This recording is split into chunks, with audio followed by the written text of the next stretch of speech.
Olá a todos, eu sou o Padre Pablo, eu sou da Diocese de São Luís de Montes Belos e eu gostaria de hoje contar um pouco do meu testemunho de conversão. Eu era médico otorrino e depois eu resolvi largar tudo para ser sacerdote. Bem, antes eu não tinha muito conhecimento doutrinário, eu era de uma família católica, mas um catolicismo bem superficial, claro. Íamos frequentemente à missa, mas eu não tinha muito conhecimento profundo da doutrina católica. Meus pais são de classe média, puderam me dar tudo para que eu pudesse estudar.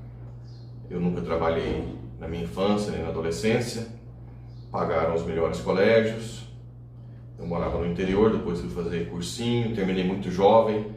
Terminei com 15 anos no ensino médio, depois em março fiz 16, fiz 2 anos de cursinho em Goiânia e depois entrei na Faculdade de Medicina na Federal de Uberlândia. Para ser sincero, como eu não tinha, como eu falei, uma conversão profunda, a escolha de medicina para um jovem de 15, 16 anos é mais por status ou pela questão financeira. Também meus pais sempre quiseram que eu tivesse um emprego estável, um emprego bom, que eu pudesse realmente garantir um pouco a qualidade de vida. Fui para Uberlândia, fiquei lá 6 anos, ia à missa de vez em quando, mas assim, tive namorada, era um namoro que não era santo, Todo mundo sabe, namorei por 4 anos, que muitos dos jovens que vão à missa não é que têm consciência de ser pecado.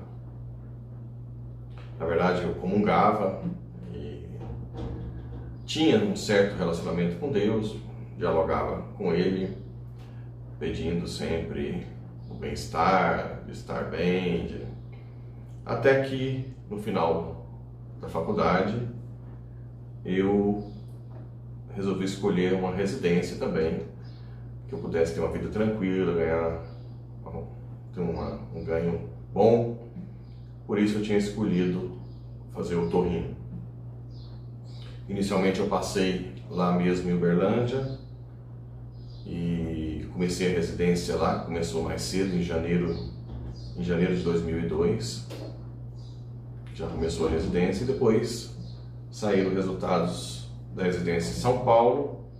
Tinha saído do SUS, eu tinha decidido continuar em Uberlândia e depois saiu do servidor estadual de São Paulo, em que era uma residência muito conhecida de otorrino. Então eu fui obrigado a deixar a residência de Uberlândia e mudar para São Paulo.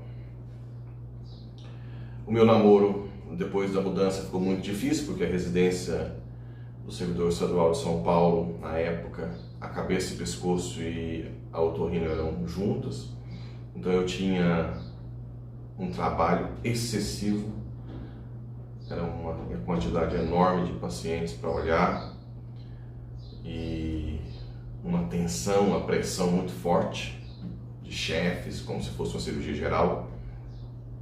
E acabou o meu namoro depois de 3 meses, tive que terminar, porque eu não conseguia também ir a Uberlândia.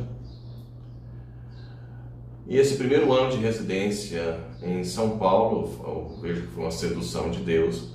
Foi o ano que eu realmente sofri muito, mas ao mesmo tempo vejo que era o projeto de Deus e isso para a minha conversão. Bem, nessa residência eu trabalhava praticamente todos os dias até 9, 10 horas da noite, porque tinham 20, 30 pacientes internados. Eu tinha que acordar 4 horas da manhã, 4h30, para olhar vários pacientes, para chegar às 7 horas da manhã no centro cirúrgico. Existia uma hierarquia muito pesada, por exemplo, se eu chegasse atrasado, o R1, primeiro ano, sofria toda a retaliação. Tinha uma cirurgia de cabeça e pescoço, que eram enormes, de 12, 13, 14 horas. Também sempre passando fome, aquela coisa.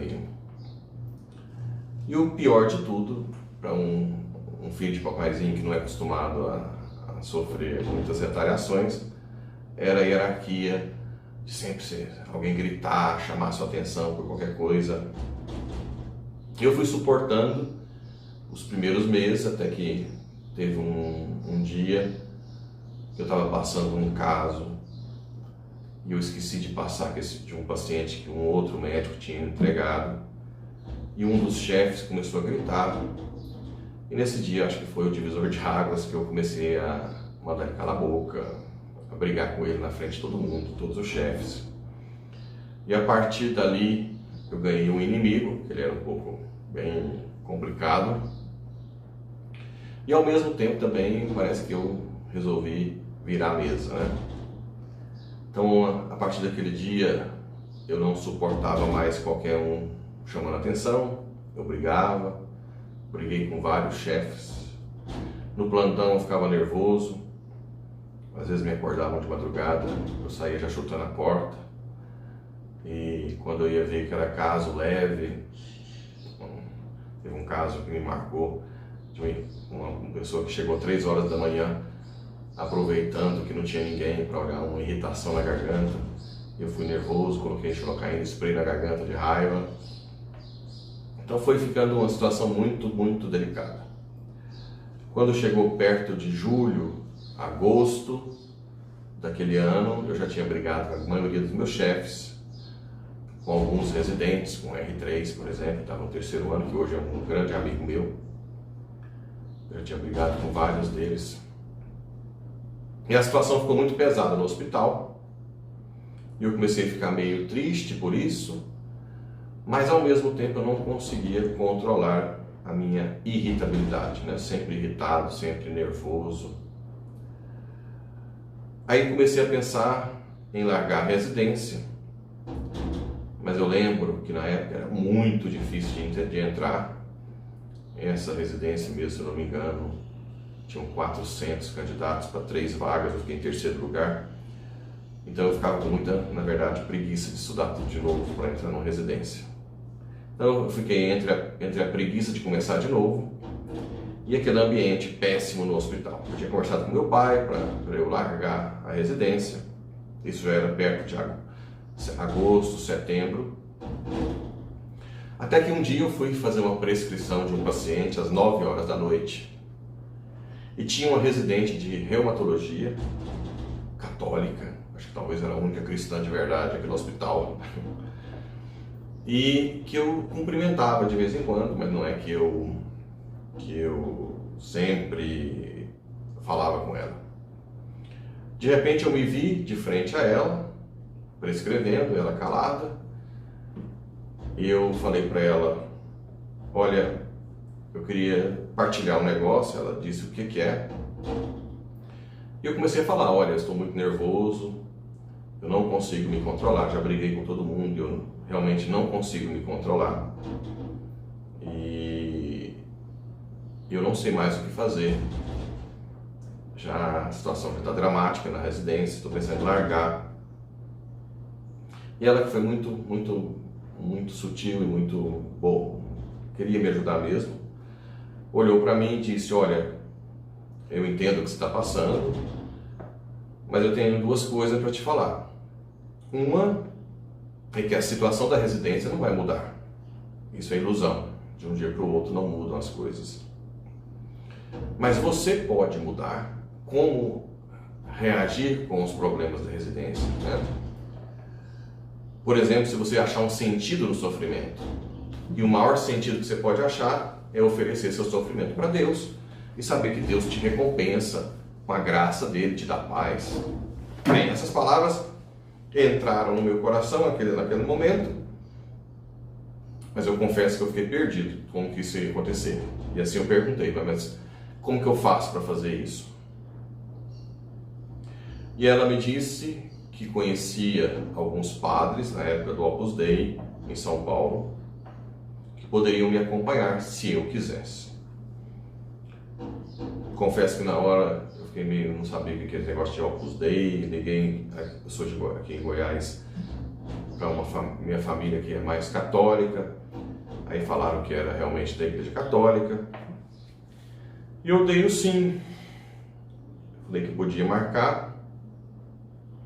E assim ela fez, ela marcou um primeiro encontro com o padre, e o padre, no primeiro encontro, começou a vasculhar toda a minha vida na questão de pecado, e começou a falar muito na questão da castidade, masturbação, sem relação sexual.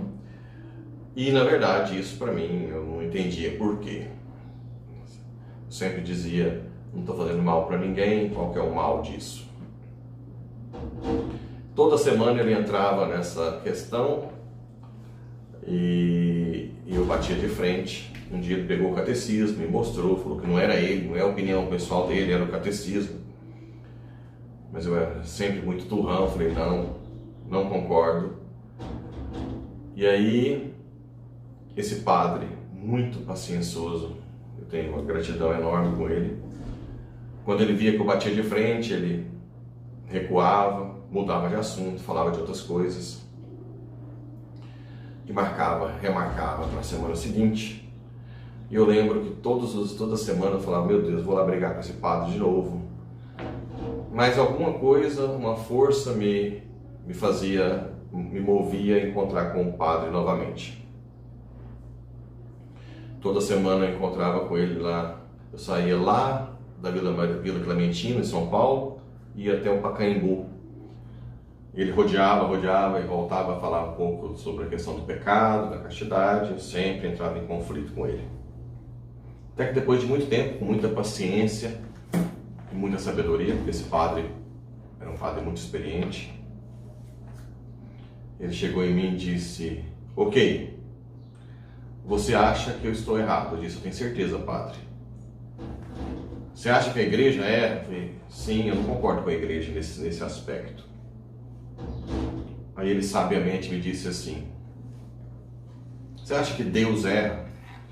Eu disse, não, Deus é Deus, né? Mesmo para um orgulhoso como eu, era difícil falar que Deus erra, né? Ele disse, tudo bem, então agora, a partir de hoje, nós vamos fazer um trato. Você disse que eu estou errado, sim, mas você disse que Deus não erra, não. Então a partir de hoje você vai pegar na minha mão e vai fazer um acordo, que antes de deitar, você vai ajoelhar, olhar para o céu e perguntar, Pai, quem está certo, eu ou o Padre? E rezar 3 Ave Marias, todas as noites, 3 Ave Marias, nessa intenção. Confesso que na hora que eu peguei na mão do padre, eu fiquei meio assustado. Quando a gente está meio afastado de Deus, a gente fica meio supersticioso, né? Eu fiquei com medo. Mas assim eu fiz. Voltei para casa e comecei todos os dias antes de deitar, ajoelhar e perguntar, Pai, quem está certo? Eu ou o Padre? E rezar 3 Ave Marias. As coisas foram acontecendo, eu não é que eu fiz nada de especial. Eu lembro que um dia eu fui na churrascaria que a gente tinha ganhado, lá na churrascaria um rodízio, e eu tinha comido muito. Aí quando eu deitei, lembrei que não tinha rezado, eu pensei, meu Deus, tem que rezar as 3 Ave Marias, né? Eu levantei com toda a força, Pai, quem está certo? Eu ou o Padre? E rezei mais 3 Ave Marias. Com o tempo, sem eu perceber, meio que inconscientemente, eu acho que o Espírito Santo foi me mudando. E eu comecei a ir nas direções espirituais e eu não batia mais de frente com o Padre quando ele tocava no assunto do 6º mandamento. Eu não batia sempre de frente. E ele falou, não vai entrar em conflito comigo, não? No início eu falava, não, padre, eu estou meio confuso, mas eu acho que não, hoje não. E continuava a rezar as 3 Ave Marias e pedindo a Deus para que Ele me iluminasse, para saber quem estava correto, eu ou o Padre. Mas passado mais algumas semanas, acho que no total de um mês, o Padre perguntou novamente para mim, e eu disse, Padre, na verdade, parece que eu estou sentindo que eu estava errado e eu estou sentindo o desejo de conhecer mais a igreja. Eu lembro que eu pedi para ele para ter aula de catecismo de novo. Ele escolheu um leigo lá, consagrado, numerário, para me dar essas aulas de catecismo toda semana.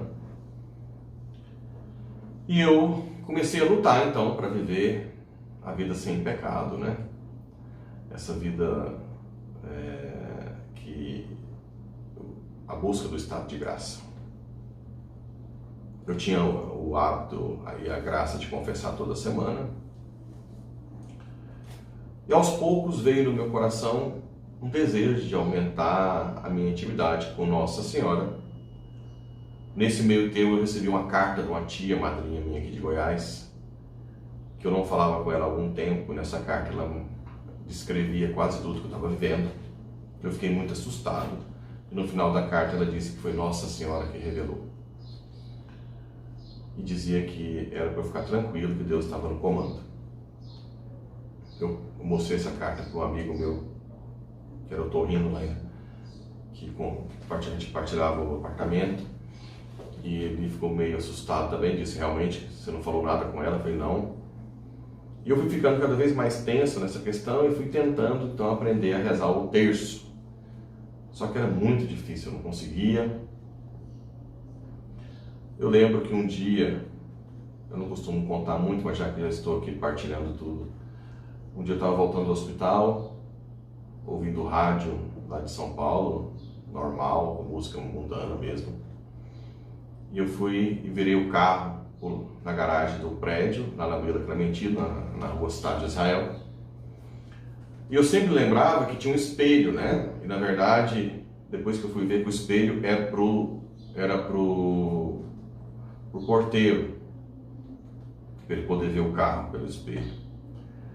E quando eu virei esse carro para descer na garagem, eu vi uma imagem, não sei se vocês conseguem ver, semelhante a essa, uma imagem de Nossa Senhora, estática, uma imagem, não era Nossa Senhora falando nada, era só a imagem. Eu fiquei muito assustado, parei o carro, desci do carro, olhei para Nossa Senhora e achei que alguém tivesse colocado uma imagem ali e que eu estava vendo pelo espelho. Depois que eu fui ver que o espelho era atrás de mim, aí eu entrei no carro, olhei, continuei vendo essa imagem e entrei para a garagem. Aí eu fiquei mais assustado ainda, fiquei muito nervoso, preocupado, com medo. Eu não sabia que eu já tinha recebido uma carta depois de uma coisa dessa. Contei também para um amigo meu a gente morava junto lá. Ele estava noivo, mas nessa época ele ainda dividia apartamento comigo.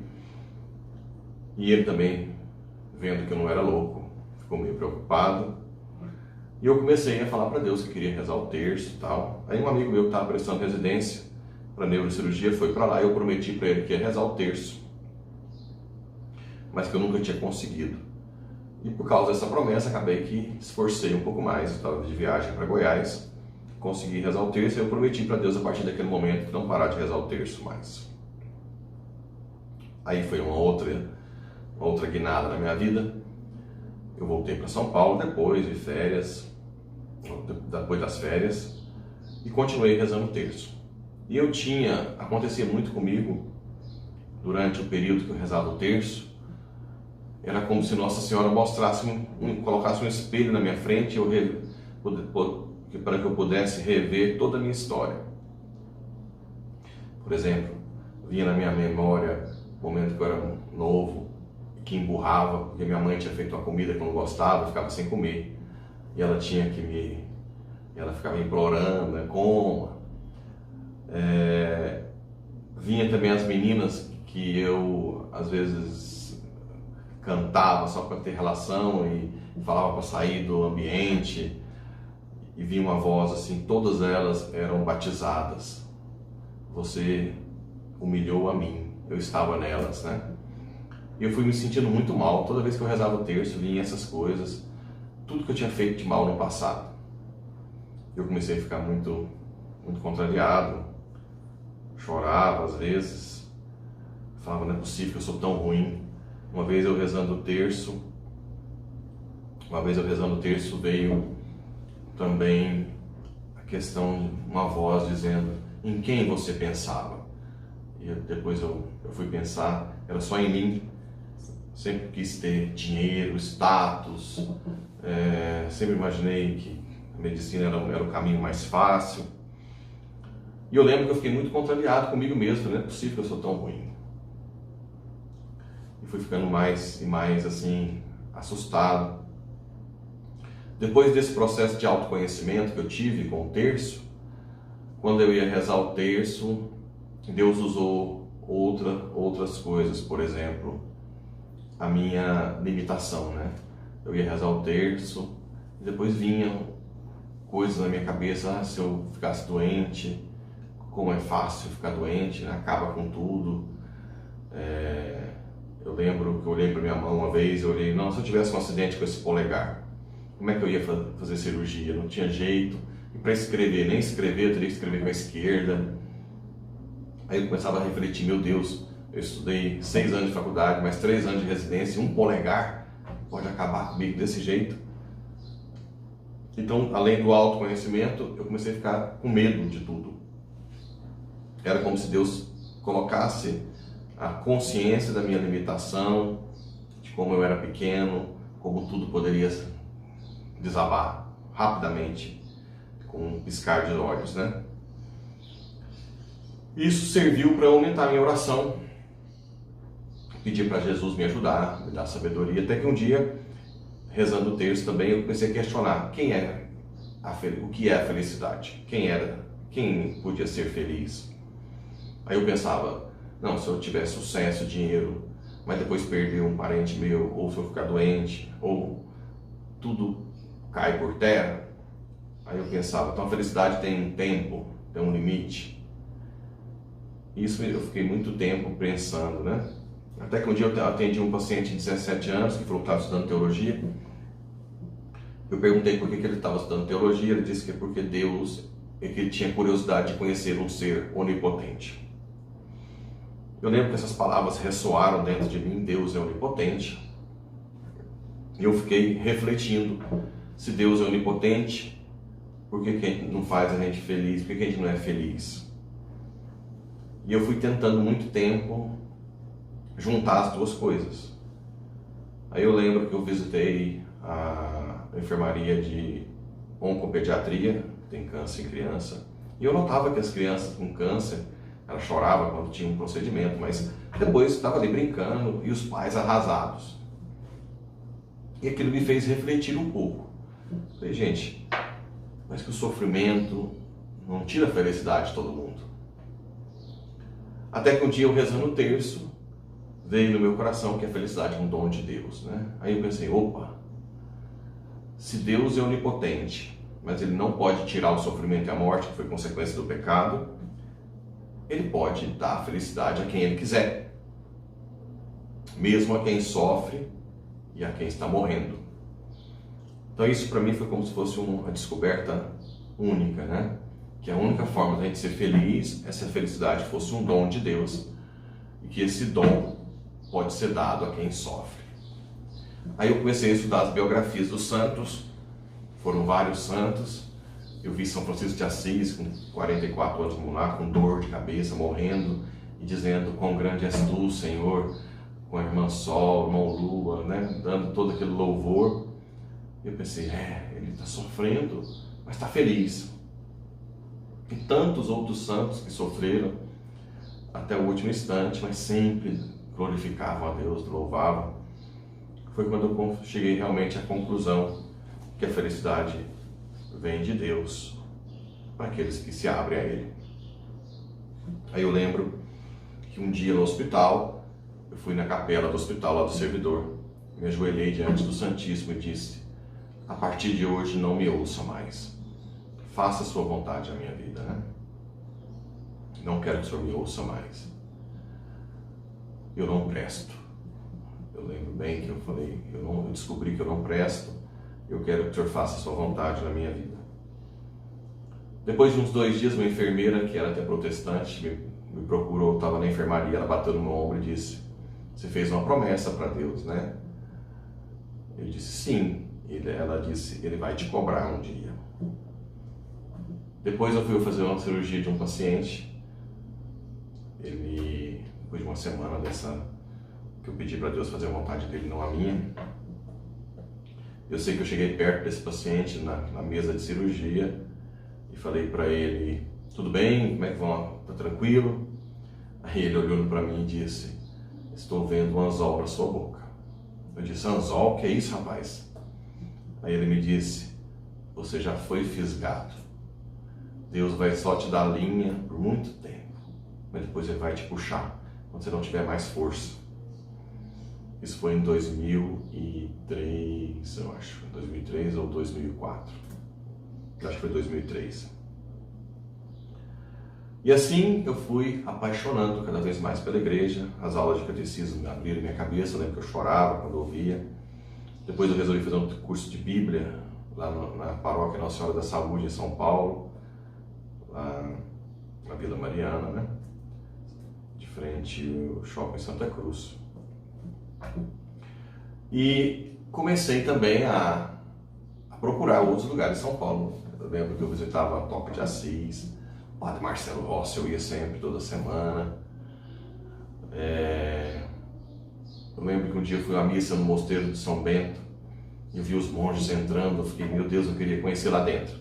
Passado algumas semanas, o capelão do hospital me chamou para fazer um retiro lá no Mosteiro de São Bento, eu fui com ele. Então eu comecei a apaixonar.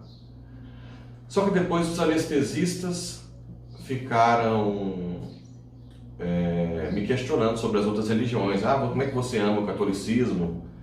E eu comecei a estudar outras religiões. O islamismo, o shintoísmo, o confucionismo.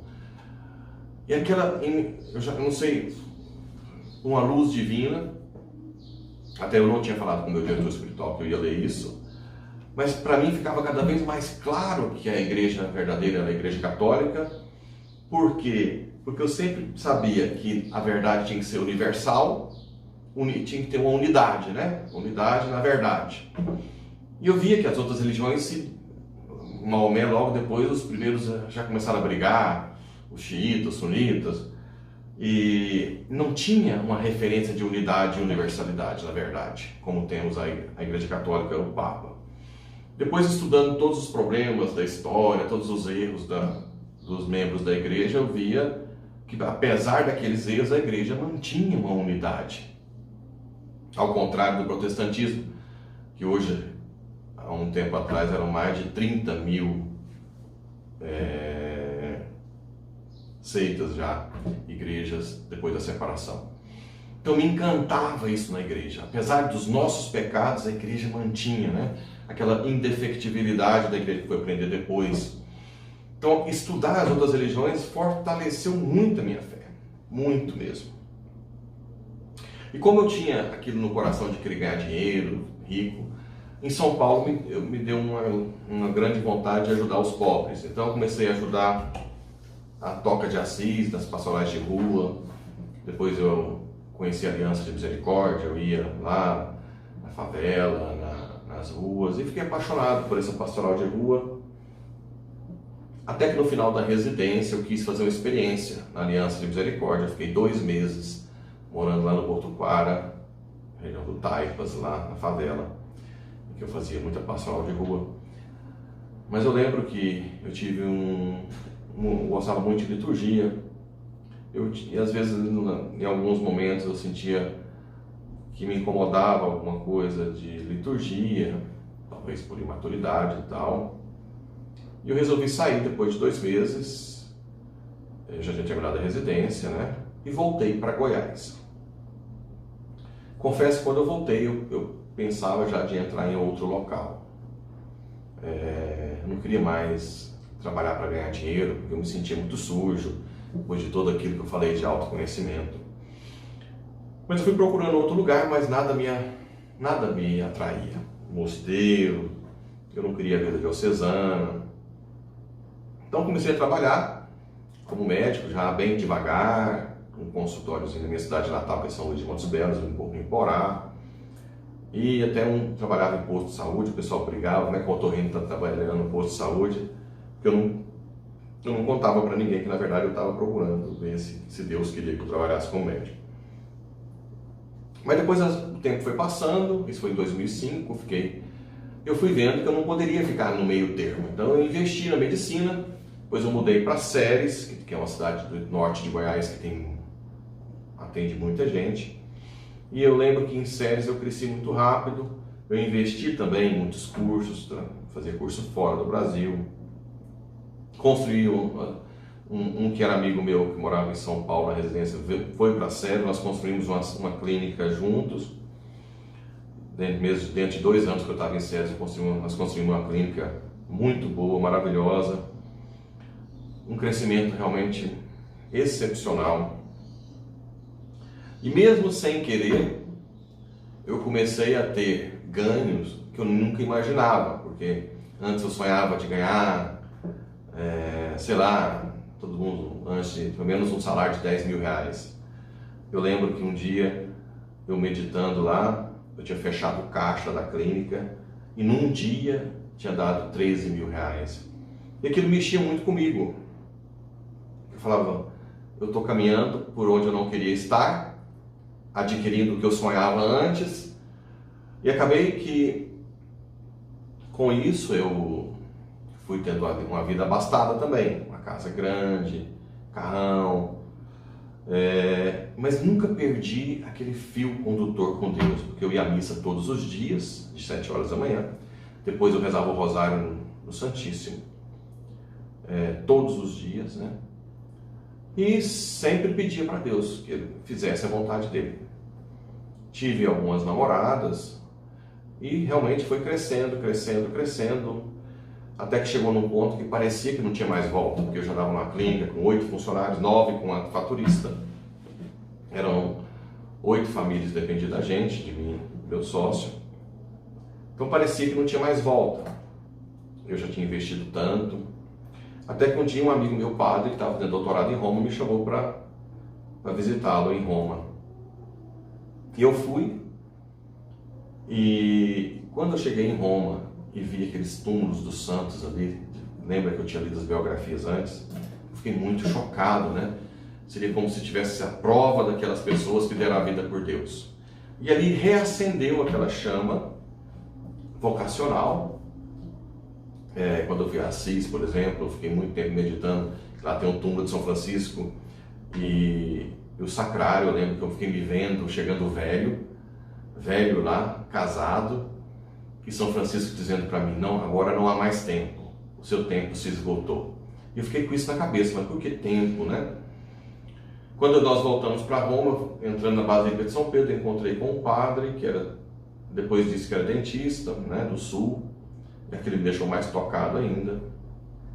E quando eu voltei para o Brasil, eu entrei em contato lá em Florianópolis por e-mail, me deram o contato desse padre, eu escrevi um e-mail para ele em Roma, e ele me disse uma coisa interessante, ele disse, Jesus está passando perto de você mais uma vez, comece a gritar para que ele pelo menos te veja, porque se Jesus te ver, a sua vida muda. E ele me deu um contato, veja, eu fiquei muitos anos sem ter contato com o Opus Dei, mas depois ele me deu um contato de um padre em Brasília, Padre Décio, para me acompanhar. Quando eu contei toda a história para ele, ele me disse, tudo bem, cuidar de ouvido, garganta, é uma coisa boa, mas se Deus te pedir algo muito maior, por exemplo, a alma. Eu lembro que eu achei interessante, porque ele colocou, como todo mundo vê a medicina, tudo que a gente ganha como uma grande coisa, esse padre colocou no devido lugar, que a maior grandiosidade é salvar uma alma. E eu disse para ele, padre, a minha situação agora é muito difícil, porque a gente tem muitos funcionários. Eu brinquei, só se o anjo Gabriel descer e me falar que eu tenho que largar tudo. E ele falou, cuidado, que ele vai descer, hein? Voltei para Ceres, em Rialma, que eu ia à missa, e tinha um padre maravilhoso, o padre Davi, que é vivo até hoje, que celebrava a missa todos os dias, e eu nunca toquei em assunto vocacional em Rialma, nunca. Eu sempre ia às missas, mas nunca falava com nenhum padre ali. E logo depois que eu recebi, esse padre de Brasília, quando me falou que poderia ter a chance de eu ser padre, ele me ofereceu uma bolsa de estudos para estudar em Roma. Eu disse, não, nem com o bispo eu falei, não tem a mínima possibilidade. Depois que o padre me ofereceu, passaram algumas semanas, depois da missa que esse padre espanhol, mais velhinho lá de Realma, celebrou e me chamou para tomar café. E aí eu fui, eu vi que ele queria falar comigo, eu estava meio ansioso, mas não conseguiu. Aí eu fui até em casa escovar os dentes para ir para a clínica. Quando eu cheguei na clínica, o padre idoso estava lá, todo ansioso. Eu quero falar com você. Aí eu falei, tudo bem, entra. Ele entrou no consultório, ele olhou para mim e disse, eu sempre quis ser um bom padre, mas eu falhei. E começou a chorar. Eu falei, não, o senhor é um padre maravilhoso, nós todos te amamos aqui. Não, eu falhei. Quem me pediu para vir aqui foi Nossa Senhora. Eu quero te fazer uma pergunta. Você deixaria tudo para ser padre? Eu olhei para ele. Olha, se Deus me der a força, sim. Ele disse sim. E esse padre, não sei porquê, até hoje é um mistério para mim, começou a chorar e falou que ele falhou. Ele queria ser um padre mais santo. Ele olhou para mim e disse, entregue a sua vida para Deus e salva esse pobre padre. O seu sim para Deus vai ser meu voto de misericórdia. E eu fiquei muito chocado com aquela fala. Ele saiu, eu fiquei meio até questionando Deus, o que eu tenho a ver com a vida do padre. Mas o fato é que aquilo ficou me remoendo o dia todo. Até que no final da tarde eu chamei meu sócio, expliquei tudo que estava acontecendo. E o meu sócio mesmo falou, não, vamos fazer uma auditoria interna da clínica e o valor que der eu te pago. E assim a gente fez. Eu tomei decisões para não voltar atrás, não contei para ninguém. Preparei mais ou menos 1 ano e meio, vendendo as coisas que eu tinha comprado, flats e tal. E acertando, a auditoria deu o valor, o sócio propôs pagar tudo. E as coisas foram abrindo. A casa que eu morava, eu consegui vender no último instante. E aí mas claro que antes eu tinha falado com o bispo da minha cidade natal, que é São Luís de Montes Belos, São Carmelo. Quando eu falei para o bispo que eu estava pensando em ser padre de novo, sem que ele soubesse que eu tinha uma bolsa para Roma, ele falou, olha, melhor talvez você ir para Roma, que você vai sofrer uma pressão grande aqui. Aí eu falei da bolsa de estudos, ele falou, não, vou procurar um outro local, se nós não conseguirmos a gente pega essa bolsa. Foi quando eu comecei então a vender minhas coisas, a preparar para vender a clínica, mais ou menos 1 ano e meio. E depois acabou que eu tive que usar a bolsa de estudos do Opus Dei. Acabei mudando depois para Roma em setembro de 2013.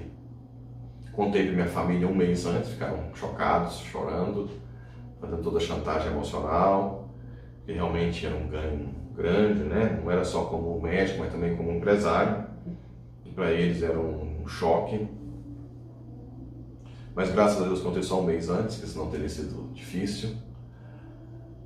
Parti com a cara e a coragem para Roma, num outro país, distante. De uma casa de 4 suítes eu fui morar com 2 no quarto, morando na beliche em cima, com um banheiro público para vários, né? Eu andava no carrão, chega lá, andando a pé, na chuva, aprender uma outra língua, voltar a estudar. Foi muito sofrido, mas ao mesmo tempo tive contato com gente de 30 e tantos países, abri minha mente, intensifiquei minha vida de oração, sofri muito, muitas crises, assim, não vocacionais. Isso é incrível, viu? Nunca tive vontade de voltar atrás, mas crises de nervosismo, de raiva com coisas que você não concorda, que você vai vendo. Mas o fato é que fiz os 2 anos de filosofia, 3 anos de teologia, acabei sendo ordenado diácono na Basílica de São Paulo, fora dos muros, uma honra para mim, lá no altar, aqui está o corpo de São Paulo. Fiz o retiro diaconal em Trefontane, nas três fontes onde ele foi decapitado, então foi muito significativo tanto o retiro quanto a minha ordenação. E voltei para cá em junho de 2018 e fui ordenado sacerdote em julho de 2018, aqui na Diocese de São Luís de Montes Belos. Fui enviado para uma paróquia recém-aberta, era uma capela em Iporá, e estou aqui há 2 anos como padre. O que dizer de uma mudança tão radical? Sofre. É difícil, é muito difícil. Mas o seu coração é dilatado, o amor que Deus te dá de uma forma tão grande. Você vê os corações mudarem, as pessoas se convertendo, pessoas que antes tinham depressão, hoje com alegria de servir a Deus. Eu posso dizer para vocês que eu nunca me arrependi de tudo que eu deixei para trás. Pelo contrário, quando eu fui contar para aquele padre idoso que eu falei que eu ia para Roma, eu esperei que ele dissesse: nossa, parabéns, como você tem essa coragem, né? Mas ele olhou para mim e disse assim: o que aconteceu com você foi uma intervenção do alto, milagrosa. E a eternidade vai ser um tempo curto para você falar obrigado para Deus. E apesar de eu ser um padre de muito pouco tempo, 2 anos, eu posso dizer com toda sinceridade: o que eu faço todos os dias é agradecer a Deus por Ele ter me dado uma graça tão grande, um milagre, talvez muito maior do que cego ver, do que coxo andar, aleijado andar, um milagre de conversão, de desapego de um filho de papaizinho que sonhava em ter grandes coisas e que alcançou mais do que sonhava antes. Então, se você que está me ouvindo e tem dúvida vocacional, medo, não tenha medo, dá os passos. Quando eu comecei a dar meus passos, eu não tinha força para isso. Mas quando você começa a decidir sem voltar atrás, Deus vai te carregando no colo. E eu tenho certeza que você vai ser a pessoa mais feliz do mundo, mesmo que você sofra, assim como eu sofri e sofro. Mas quem é que ama, que não sofre? Eis o mistério do amor, né? O verdadeiro amor, o da cruz. Que Deus abençoe a todos, espero que possa ter ajudado alguém de vocês e que Deus guie o caminho de vocês, para que vocês possam cada vez mais dizer o sim a esse Deus maravilhoso que nos ama e que quer precisar de nós. Um grande abraço.